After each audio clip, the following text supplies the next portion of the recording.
अब इसमें से लेना क्या है हम?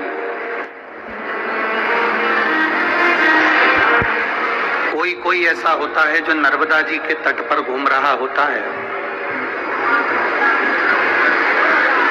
कोई ऐसा होता है जो नर्मदा जी के जल में गोता लगा रहा होता है, और कोई ऐसा होता है जो नर्मदा जी के मध्य में पहुंचकर वहां से कंकर रूपी शंकर को लेकर बाहर निकलता है और शिवपिंडी की पूजन पूरा भारत करता है। अब आप में और हमें ये विचार करना है कि हमें ओमकारेश्वर से लेकर क्या जाए। पहले तो 12 ज्योतिर्लिंग का स्मरण कर लो। कहीं काशी विश्वनाथ है, कहीं सोमनाथ है, कहीं मल्लिकार्जुन है, कहीं भीमाशंकर है, कहीं केदारनाथ है, कहीं महाकाल है, कहीं बैजनाथ है,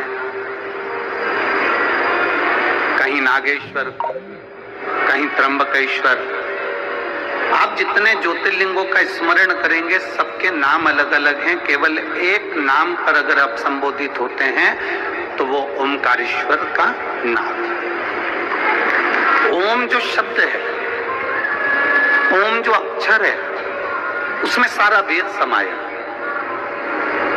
ओम में सारा वेद है, सारी पुराणे हैं, सारा शास्त्र है, सारा ज्ञान है, जल है, अग्नि है, तरंग है, वायु है, पृथ्वी है, आकाश है, जल है, सब कुछ ओम में है। 33 कोटि देवता सब ओम के अंतर्गत समाये।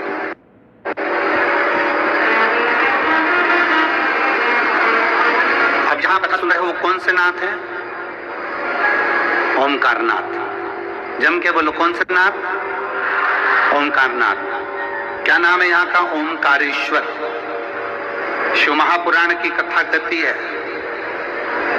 किसी समाज का यदि सम्मान करना है, किसी समाज का यदि सम्मान करना है,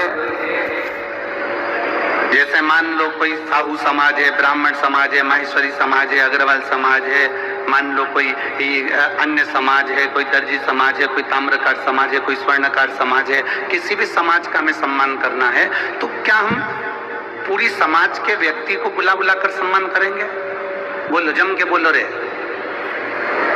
सब निमाड़ वाले जरा दमदारी से बोलो। एक एक व्यक्ति को बुलाएंगे, सम्मान करेंगे? नहीं करेंगे। क्या करेंगे? उस समाज के अध्यक्ष को बुलाएंगे, शाल पहनाएंगे, माला पहनाएंगे, सम्मान कर देंगे। उस समाज के अध्यक्ष का सम्मान हो गया, मतलब सबका सम्मान हो गया। उसी तरह शिव महापुराण की कथा कहती है 12 ज्योतिर्लिंग का नाम का उच्चारण ना कर पाओ, 12 ज्योतिर्लिंग तक ना पहुंच पाओ तो केवल ओमकारेश्वर नाम का उच्चारण कर लेने से सारे ज्योतिर्लिंग को प्रणाम हो जाए।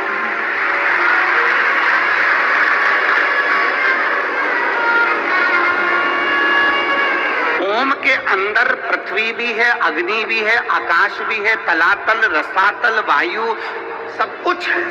ओम के अंतर्गत सारे वेद, सारे पुराण, सारे शास्त्र ओम के अंतर्गत समाहित हैं। सब कुछ, सारे मंत्र, तंत्र, सारी विद्या ओम के अंतर्गत समाई हुई है। तो 12 ज्योतिर्लिंग में अगर आप नहीं जा सकते, 12 ज्योतिर्लिंग का यदि आप स्मरण नहीं कर सकते, तो माई नर्मदा के तट पर जो ओमकारेश्वर बसा है उसका सुबह सुबह एक बार नाम लेने से 12 ज्योतिर्लिंग को प्रणाम हो जाता है। अध्यक्ष ब्राह्मण समाज का अध्यक्ष ये है तो महेश्वरी समाज का अध्यक्ष ये है तो अग्रवाल समाज का अध्यक्ष ये है तो अन्य समाज का अध्यक्ष ये है तो पटेल समाज का अध्यक्ष ये है तो बनी समाज का अध्यक्ष ये है, कुर्मी समाज का अध्यक्ष ये है। सारे समाज के अध्यक्ष को ढूंढोगे, उनको तुम साल श्रीफल उड़ाओगे तो पूरी समाज का सम्मान हो जाता है। उसी तरह 12 ज्योतिर्लिंग में से एक ज्योतिर्लिंग ओमकारेश्वर का मात्र स्मरण करो तो 12 ज्योतिर्लिंग का पुण्य फल हमारे खाते में आ जाए। अब जरा किस्मत देखिए तुम्हारी कितनी प्रबल किस्मत है। जिस ओमकारेश्वर का मात्र नाम लेने से 12 ज्योतिर्लिंग के अध्यक्ष के भाव से उनको प्रणाम होने पर पूरे 12 ज्योतिर्लिंगों को नमन हो जाता है, तो तुम कितने किस्मत वाले हो रहे। जरा विचार तो करो कि 12 ज्योतिर्लिंग में से एक ज्योतिर्लिंग ओमकारेश्वर में बैठकर कथा सुन रहा है, बैठकर कथा सुन रहा है। ये भाग्य आपका। और शंभु शरणे पर मांगू घड़ी रे, दुख काट दया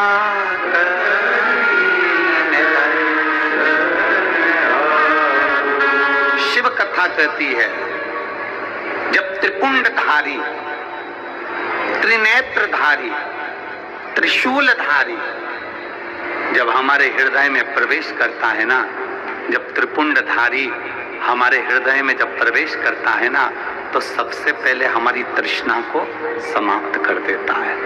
हमारे भीतर की जो तृष्णा है उसको समाप्त कर देता है।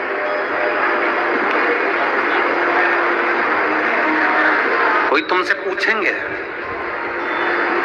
आप लोग यहां से जब कथा सुनकर जाओगे, और हमारा तो यही निवेदन है कि पानी का समय है, प्रयास यही करना कि रोज आना जाना कर लेना, अगर पास के हो तो प्रयास यही है। आप जब रोज कथा सुनकर अपने घर पर जाओगे तो कथा में सुनने वाले लोग आपसे पूछेंगे, इतनी तेज गर्मी पड़ रही है, गाड़ियां भी बहुत दूर रुक रही हैं, पैदल पैदल चलकर तू कथा में कैसे जाएगी, रोज रोज कथा में कैसे पहुंचेगी। तुम्हें ये नहीं कहना है कि मेरे में हिम्मत है तो मैं चली जाऊंगी, मेरे में बल है तो मैं पहुंच जाऊंगी, मैं वहां तक चली, ना ना ना।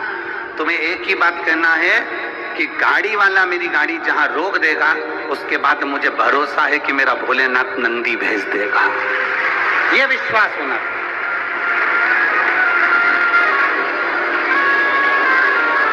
मैंने उसके मंदिर की सेवा करी है, मैंने उसके मंदिर की चाकरी करी है, मैंने उसके मंदिर की विनती करी है, मैंने उसके मंदिर में दीप जलाया, और ये एक लोटा जल का ही तो लाभ है जो निमाड़ वालों को कथा मिल गई।